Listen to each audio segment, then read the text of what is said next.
ഈ അടുത്ത കാലത്ത് ക്ലിനിക്കിൽ ഒരു പേഷ്യൻ്റ് വന്നിരുന്നു. പുള്ളി ഒരു ടീച്ചറായിരുന്നു.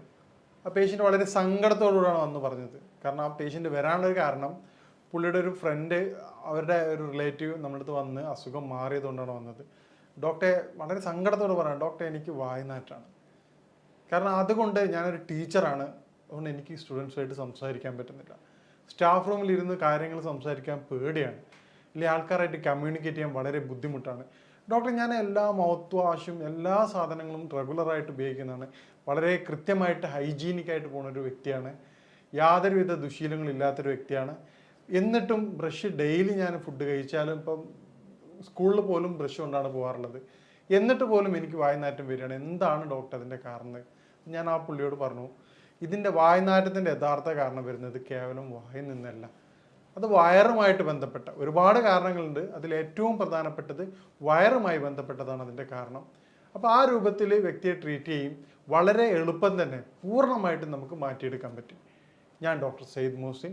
ഇന്ന് നമ്മൾ സംസാരിക്കാൻ പോകുന്ന വിഷയം വായ്നാറ്റത്തിൻ്റെ കാരണം എന്താണ്, ഏത് തരത്തിൽ അത് നമുക്ക് പരിഹരിക്കാം, എന്തൊക്കെ രൂപത്തിൽ അത് വരാതിരിക്കാനുള്ള മുൻകരുതൽ എടുക്കാം എന്നാണ് സംസാരിക്കുന്നത്.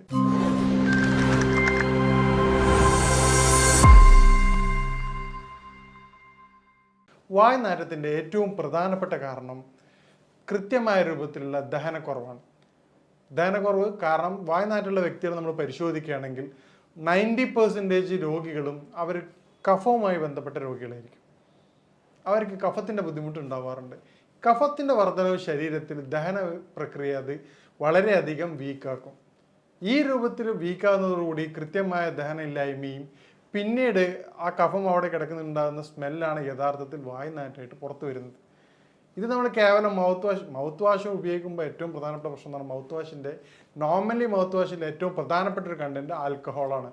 ഈ ആൽക്കഹോൾ ഉപയോഗിക്കുന്നതുകൊണ്ട് ഈ കണ്ടന്റ് ബേസ് സാധനം നമ്മുടെ നോർമൽ ബാക്ടീരിയയുടെ ബുദ്ധിമുട്ടും മൗത്ത് ഡ്രൈ ആക്കുകയും ചെയ്യും. ഇത് വായ്നാറ്റത്തിനെ വളരെയധികം ത്വരിതപ്പെടുത്തുകയാണ് വേറെ തരത്തിൽ ചെയ്യുക.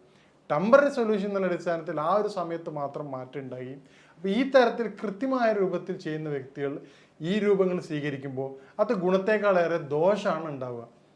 അപ്പോൾ എന്താണ് അതിൻ്റെ കാരണങ്ങൾ എന്ന് നമുക്ക് പരിശോധിക്കാം. മേൽ പറഞ്ഞതുപോലെ ഈ കഫത്തിൻ്റെ ബുദ്ധിമുട്ട് ഉണ്ടാക്കുന്നതിൻ്റെ കാരണമായിട്ടുള്ള കൃത്യമായ സമയത്തല്ലാതുള്ള കുളികൾ, പിന്നീട് ഈ കഫത്തിൻ്റെ പ്രയാസങ്ങൾ വരുമ്പോൾ ശരീരത്തിൽ ഉദാഹരണത്തിന് ഏറ്റവും പ്രധാനമായിട്ട് കണ്ടുവരുന്ന പ്രശ്നമാണ് അലർജി.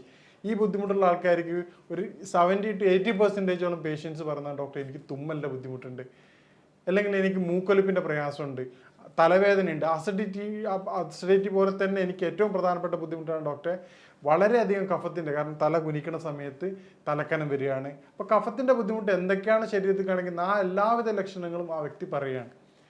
അപ്പോൾ ഈ കാര്യം നമ്മൾ പറയുമ്പോഴാണ് അവർ പറയുന്നത്, ഡോക്ടർ ഇതെനിക്കുണ്ട്. അപ്പോൾ കഫം വരാതിരിക്കാൻ എന്തൊക്കെ ശ്രദ്ധിക്കുക എന്നുള്ളത് നോക്കുകയാണെങ്കിൽ നമുക്ക് വായ്നാറ്റം ഒരുവിധം വരെ നമുക്ക് പരിഹരിക്കാം. അതിനുള്ള മാർഗ്ഗങ്ങൾ നമ്മൾ അവസാനം വിശദമായിട്ട് വിശദീകരിക്കുന്നതാണ്. ഇനി മറ്റൊരു പ്രധാനപ്പെട്ട കാരണമാണ് കോൺസ്റ്റിപ്പേഷൻ. കൃത്യമായ ശോധനയില്ലായ്മ വായ്നാറ്റത്തിൻ്റെ മറ്റൊരു പ്രധാനപ്പെട്ട കാരണമാണ്. കാരണം ഇന്നത്തെ ലൈഫ് സ്റ്റൈൽ കൊണ്ട്, കൃത്യമായ ഉറക്കക്കുറവില്ലാത്തത് കൊണ്ട്, രാത്രി വളരെ വൈകിട്ട് ഉറങ്ങുകയും രാവിലെ ലേറ്റായിട്ട് എഴുന്നേൽക്കുകയും ചെയ്യുന്നതിലൂടെ ദഹന പ്രക്രിയ വളരെ കുറവാണ്. ഇതേ രൂപത്തിൽ തന്നെയാണ് ഹൈ കലോറി ഫുഡ്. നമ്മൾ കഴിക്കണ ഭക്ഷണം, ഉദാഹരണത്തിന് നമുക്ക് ആവശ്യത്തിലധികമുള്ള കലോറി ഫുഡാണ് ഇന്ന് കഴിക്കുന്നത്. ജങ്ക് ഫുഡായിട്ടായാലും മറ്റെല്ലാ രൂപത്തിലേക്ക് കഴിഞ്ഞാലും. ഇപ്പം ജങ്ക് ഫുഡ് മാത്രമല്ല, നമ്മൾ പൊതുവേ ഡോക്ടേഴ്സ് കുറ്റപ്പെടുത്തുന്ന കാര്യമാണ് ജങ്ക് ഫുഡ്. ജങ്ക് ഫുഡ് കുറ്റപ്പെടുത്തേണ്ട വേണം, യാതൊരു സംശയമില്ല. പക്ഷേ നമ്മൾ അറിയാതെ സൈഡിലൂടെ സംഭവിക്കുന്ന വേറൊരു കാര്യമുണ്ട്, അത് എണ്ണ പലഹാരങ്ങളാണ്. നമ്മൾ കഴിക്കുന്ന ഒരു സമൂസയൊക്കെ കഴിച്ചാൽ നോർമലി അതിൻ്റെ കലോറിക് വാല്യൂ എന്ന് പറഞ്ഞു കഴിഞ്ഞാൽ ഒരു 3 to 4 കിലോമീറ്റർ സഞ്ചരിക്കാനുള്ള എനർജി ഒരു സമൂസയിലൂടെ കിട്ടുന്നുണ്ട്. ഈ തരത്തിൽ നമ്മൾ ചായ കുടിക്കുന്ന സമയത്ത് 3-4 സമൂസ അല്ല 2-3 സമൂസ കഴിച്ച് ആ വ്യക്തി വരെ ബൈക്കിലാണ്, ആ തൊട്ടടുത്ത ഓഫീസ് പോയിട്ട് വീണ്ടും വെറുതെ ഇരിക്കുകയാണ്. പിന്നീട് കഴിക്കുന്ന ബർഗർ, അതുപോലെ ഓരോ ഫുഡ് കഴിക്കുന്നത് ഹൈ കലോറി ഫുഡാണ്. ഇത് നമ്മുടെ ബാലൻസിങ് ഇൻ ആൻഡ് ഔട്ടിൻ്റെ റേഷ്യോ യാതൊരുവിധ പൊരുത്തപ്പെടാത്ത രൂപത്തിലേക്ക് മാറുകയാണ്. ഇത് നമ്മുടെ ഫുഡ് സ്റ്റൈൽ മാറുന്നതോടുകൂടി കൃത്യമായ ഫിസിക്കൽ മൂവ്മെൻറ്റ്സ് ഇല്ലാത്ത അവസ്ഥ, നേരത്തെ പറഞ്ഞ പോലെ സഡൻഡറി ലൈഫ് സ്റ്റൈലിൻ്റെ കാരണമായിക്കൊണ്ട് വൈകി ഉറങ്ങി എഴുന്നേൽക്കുന്ന വ്യക്തി രാവിലെ കുളിച്ച് എഴുന്നേറ്റ് ഉടനെ ബൈക്കോ കാറോ എടുത്തിട്ട് ഓഫീസിലേക്ക് പോവാണ്. പിന്നീട് ഇതേപോലെയാണ് വൈകിട്ട് വരുന്നത്. കൃത്യമായ വ്യായാമത്തിന് സമയം അവർ കിട്ടാറില്ല. പിന്നെ ഓഫീസ് ഡോർ ടു ഡോറാണ്. ഫിസിക്കൽ മൂവ്മെൻറ്റ്സ് വളരെ കുറവാണ്. ഉദാഹരണത്തിന് പണ്ടൊക്കെ ട്രെയിനിൽ പോകുന്ന വ്യക്തികളാണെങ്കിൽ കുഴപ്പമില്ല, സ്റ്റേഷനിൽ നടക്കുന്ന ബുദ്ധിമുട്ടുണ്ടായിരുന്നു. നടക്കാനുള്ളൊരു ടൈം പോലും നമുക്ക് ഫിസിക്കൽ ആക്ടിവിറ്റീസ് കിട്ടാറുണ്ട്. ഇന്ന് സ്റ്റേഷനിലായാലും എല്ലാം നമുക്ക് ബൈക്ക് അല്ലെങ്കിൽ ഡോർ ടു ഡോറാണ്, കാറോ ബൈക്കോ കാര്യങ്ങളാണ് 90% പീപ്പിൾസ് ഉപയോഗിക്കുന്നത്. ഇത്തരത്തിലുള്ള ഫിസിക്കൽ മൂവ്മെൻറ്റ്സ് കുറയുമ്പോൾ ശരീരത്തിൽ കോൺസ്റ്റിപ്പേഷൻ വന്ന് കണ്ടുവരാറുണ്ട്. ഇത് വായുനാറ്റത്തിൻ്റെ പ്രധാനപ്പെട്ട ഒരു വില്ലനാണ്. അപ്പം നിങ്ങൾക്ക് ഈ കോൺസ്റ്റിപ്പേഷൻ കൊണ്ടാണ് വായുനാറ്റം വരുന്നത്. വായുനാറ്റമുള്ള വ്യക്തികൾ കോൺസ്റ്റിപ്പേഷൻ അടിയന്തരമായിട്ട് ക്ലിയർ ചെയ്യേണ്ടതാണ്. അപ്പോൾ കോൺസ്റ്റിപ്പേഷൻ ക്ലിയർ ചെയ്യേണ്ട കാര്യം നമ്മൾ അവസാനം വിശദമായിട്ട് സംസാരിക്കുന്നുണ്ട്. പിന്നീട് ഉണ്ടാവുന്ന ഏറ്റവും പ്രധാനപ്പെട്ട ഒരു കാര്യമാണ് DNS, ഡീവിയേറ്റഡ് നാസൽ സിസ്റ്റം. മൂക്ക് വളഞ്ഞിട്ടുള്ള പേഷ്യൻസിന് വായുനാറ്റം കണ്ടുവരാറുണ്ട്. തുടർച്ചയായിട്ടുള്ള സൈനസൈറ്റിസ്, നേരത്തെ പറഞ്ഞ കഫത്തിൻ്റെ ബുദ്ധിമുട്ടുണ്ടാവുന്ന സൈനസൈറ്റിസ് ഉള്ള ബുദ്ധിമുട്ടുള്ള സൈനസ് ഇൻഫ്ലമേഷൻ ഉള്ള പേഷ്യൻസിന് ഈ പറഞ്ഞ വായുനാറ്റം വളരെ കോമൺ ആയിട്ട് കണ്ടുവരാറുണ്ട്. ഈ പറയുന്ന കാരണങ്ങളുള്ള വ്യക്തികൾ അതാത് കാരണങ്ങൾ ക്ലിയർ ചെയ്യാത്തിടത്തോളം കാലം നിങ്ങളെ ഈ അസുഖം നമുക്ക് പൂർണ്ണമായിട്ടും മാറ്റിയെടുക്കാൻ പറ്റാറില്ല.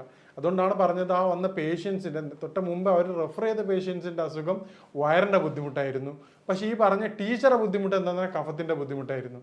അതുകൊണ്ടാണ് ഓരോ വ്യക്തികൾക്കും വ്യത്യസ്ത തരത്തിലാണ് അതിൻ്റെ രോഗകാരണം ഉണ്ടാകുന്നത്. ഈ രോഗകാരണങ്ങൾ മനസ്സിലാക്കാതെ നമ്മൾ ട്രീറ്റ് ചെയ്യുകയാണെങ്കിൽ അത് പൂർണ്ണ അർത്ഥത്തിലുള്ള ട്രീറ്റ്മെൻറ്റ് ആകില്ല. പിന്നീട് വരുന്ന കാര്യമാണ് സ്മോക്കിംഗ്. സ്മോക്കിങ് വായുനാറ്റത്തിൻ്റെ ഒരു പ്രധാനപ്പെട്ട ഘടകമാണ്. കാരണം അത് കൃത്യമായിട്ടുള്ള ഗ്യാസ്ട്രിക് പ്രോബ്ലം ക്രിയേറ്റ് ചെയ്യും. അത് പിന്നീട് ഇൻഡൈജഷനിലേക്ക് മാറുകയും ചെയ്യാറുണ്ട്. പിന്നീട് വരുന്നൊരു കാരണമാണ് സ്നീസിങ്, അലർജി, തുമ്മൽ. തുമ്മൽ നേരത്തെ പറഞ്ഞ പോലെ എന്തുകൊണ്ടാണെന്ന് വായുനാറ്റത്തെ കാരണം എന്ന് പറഞ്ഞാൽ തുമ്മലുള്ള വ്യക്തികൾക്ക് കഫം വർദ്ധിക്കുകയും പിന്നീട് അത് ബോഡിയിൽ ദഹന സംവിധാനം കുറയ്ക്കുകയാണ് ചെയ്യാറുള്ളത്. നേരത്തെ പറഞ്ഞാൽ പിന്നീടുള്ള കുറേ കാര്യങ്ങളാണ് നമ്മുടെ സഡൻറ്ററി ലൈഫ് സ്റ്റൈൽ മാറ്റുകയാണെങ്കിൽ നമുക്ക് വായുനാറ്റം ഒരു പരിധി വരെ തടയാവുന്നതാണ്. സഡൻറ്ററി ലൈഫ് സ്റ്റൈൽ ഏറ്റവും പ്രധാനമാണ്. ഫുഡും കൂടെ അതിൻ്റെ ഭാഗമാണ്. കാരണം നമ്മൾ ഹെവി ഫുഡ് കഴിക്കുകയും രാത്രി കാലങ്ങളിൽ നമുക്ക് ഈ പറഞ്ഞതുപോലെ സലാഡ് ഐറ്റംസ് കഴിച്ചിട്ടില്ലെങ്കിൽ അത് പിന്നീട് കോൺസ്റ്റിപ്പേഷൻ കാര്യങ്ങളും മാറാറുണ്ട്. അതും വായുനാറ്റത്തിൻ്റെ പ്രധാനപ്പെട്ട ഒരു കാരണമാണ്. ഇനി വായുനാറ്റം എന്താണെന്നും എന്താണ് അതിൻ്റെ പ്രതിവിധികളെന്നും നമുക്ക് പരിശോധിക്കാം. ഈ കോൺസ്റ്റിപ്പേഷൻ പോലെ തന്നെ കഴിഞ്ഞിട്ടുള്ള പിന്നീടുള്ള പ്രധാനപ്പെട്ട ഒരു അസുഖമാണ്, അത് പൊതുവെ സ്ത്രീകളിലാണ് കണ്ടുവരാറുള്ളത്, വെള്ളപ്പൊക്ക്, വൈറ്റ് ഡിസ്ചാർജ്. ഈ വൈറ്റ് ഡിസ്ചാർജ് ഉള്ള വ്യക്തികൾക്ക് പ്രധാനമായിട്ടും ശരീരത്തിന് ചൂട് കൂടുതലായിട്ട് അനുഭവപ്പെടാറുണ്ട്. ഈ ചൂട് അനുഭവപ്പെടുമ്പോൾ അത് ശരീരത്തിൻ്റെ ദഹന പ്രക്രിയ വളരെയധികം വീക്കാക്കാറുണ്ട്. ഇതാണ് ഇൻഡൈജഷനായിട്ട് മാറുകയും പിന്നീട് വായുനാറ്റം. ചില പേഷ്യൻസ് പറയാറുണ്ട്, ഡോക്ടറെ സങ്കടത്തോടുകൂടെ പറയാം, ഡോക്ടറെ എൻ്റെ മകളും പിന്നെ ഭർത്താവൊന്നും എന്നോട് ഈ പ്രശ്നം പറഞ്ഞിട്ടുണ്ടായിരുന്നില്ല, എൻ്റെ കൂടെ ജോലി ചെയ്യുന്നവരാണ് ഈ പ്രയാസം പറഞ്ഞത്. അപ്പോൾ എനിക്ക് പറയാനുള്ളത്, നിങ്ങളെ വീട്ടിലുള്ള ആൾക്കാർ പറഞ്ഞ് സപ്പോർട്ട് ചെയ്യേണ്ടതാണ്. കാരണം പുറത്തുനിന്നുള്ളൊരു വ്യക്തിയെ പറഞ്ഞ് അറിയിക്കുമ്പോൾ അവർക്ക് വളരെയധികം പ്രയാസം ഉണ്ടാവാറുണ്ട്. മേൽപ്പറഞ്ഞ കാരണങ്ങൾ നമ്മൾ പരിശോധിക്കുകയാണെങ്കിൽ നമുക്ക് വായുനാറ്റം എന്നുള്ള കാര്യം നമുക്ക് പൂർണ്ണമായിട്ടും മാറ്റിയെടുക്കാവുന്നതാണ്. ഇനി എങ്ങനെ നമുക്ക് വായുനാറ്റങ്ങൾ നേരിടാം എന്നുള്ളതാണ്. വായുനാറ്റത്തിൻ്റെ ഏറ്റവും പ്രതിവിധിയായിട്ട് പറയുന്നത് കാരണങ്ങൾ അറിഞ്ഞു. ഉദാഹരണത്തിന് ഇപ്പം വ്യത്യസ്തമായ രൂപത്തിലാണ് അതിൻ്റെ എഫക്റ്റ് ചെയ്യണത്. നേരത്തെ പറഞ്ഞ ഏറ്റവും പ്രധാനമായിട്ട് കാരണം കഫത്തിൻ്റെ ബുദ്ധിമുട്ടാണ്.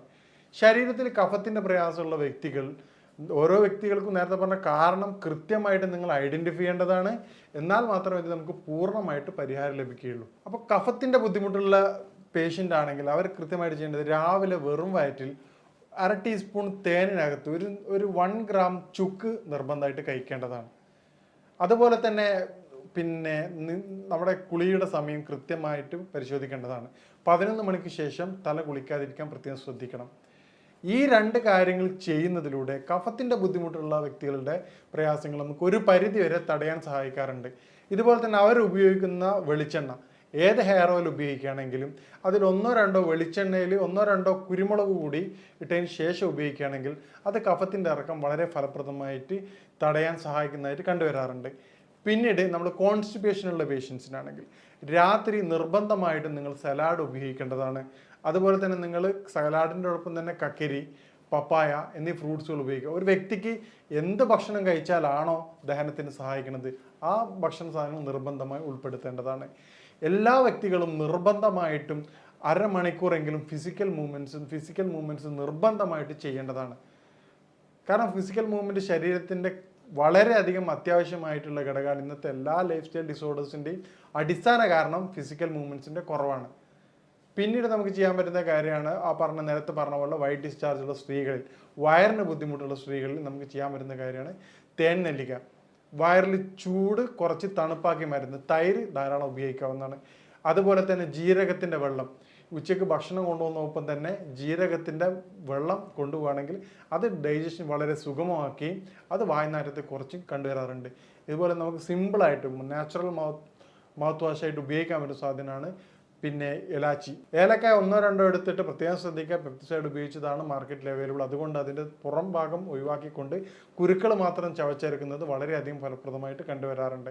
പണ്ട് കാലങ്ങളിൽ ആൾക്കാർ ഇരട്ടി മധുരം, ഒരു ചെറിയൊരു കഷ്ണം ഇരട്ടി മധുരം എടുത്തിട്ട് ഒരു ചെറിയൊരു പീസ് എടുത്ത് ഇടയ്ക്ക് വായിൽ വെച്ച് ചവക്കുന്നത് കഫത്തിൻ്റെ ബുദ്ധിമുട്ട് കുറയ്ക്കാൻ വളരെയധികം സഹായിക്കാറുണ്ട്.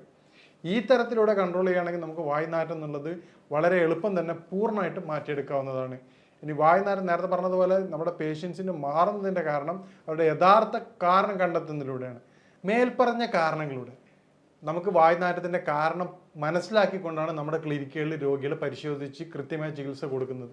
ഇതിലൂടെയാണ് നമുക്ക് പൂർണ്ണമായിട്ടത് മാറ്റം കൊടുക്കാൻ പറ്റുന്നത്. അപ്പം നിങ്ങൾക്കും നിങ്ങളുടെ കാരണം കണ്ടെത്തിക്കൊണ്ട് പൂർണ്ണമായിട്ടും അതിൻ്റെ പരിഹാരം നേടുകയാണെങ്കിൽ നിങ്ങൾക്കും വായ്നാറ്റം പൂർണ്ണമായിട്ടും മാറ്റാവുന്നതാണ്. ഞാൻ പറഞ്ഞതുപോലെ എന്താണ് നിങ്ങളുടെ വായ്നാറ്റത്തിൻ്റെ കാരണം എന്നുള്ളത് നിങ്ങൾ കൃത്യമായിട്ട് മനസ്സിലാക്കുക. ഈ രൂപത്തിൽ മനസ്സിലാക്കിയിട്ട് അതിൻ്റെ പ്രതിവിധി തേടുകയാണെങ്കിൽ നിങ്ങളുടെ വായ്നാറ്റം നിങ്ങൾക്ക് പൂർണ്ണമായിട്ടും മാറ്റാവുന്നതാണ്. ഇനി ഇതുമായിട്ട് ബന്ധപ്പെട്ട സംശയങ്ങളും കാര്യങ്ങളും നിങ്ങൾക്ക് ബന്ധപ്പെടാവുന്നതാണ്. ഇനി മറ്റൊരു വിഷയമായിട്ട് കാണാം. നന്ദി.